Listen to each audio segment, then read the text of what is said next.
ko alam, parang may dumaan.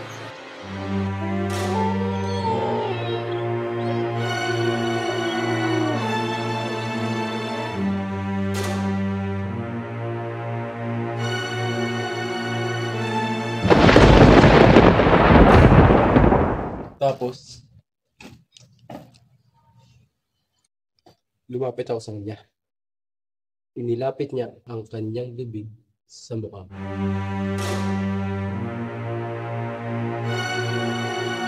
Johnny!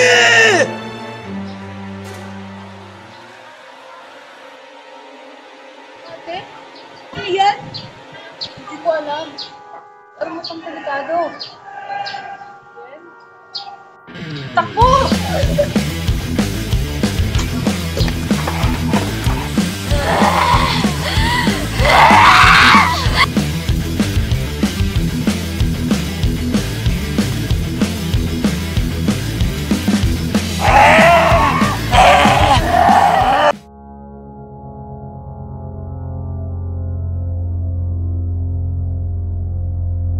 Sigurado ko ba na nandito si Johnny? Opo, Father. Dito ko po siya lagi nakakausap.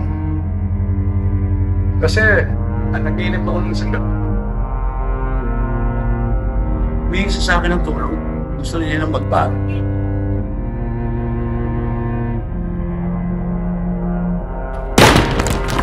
Pero hindi po siya masamang vampira. Ano po yun? Kahit ano pa man, alitin mo rin siya ng kadiliman.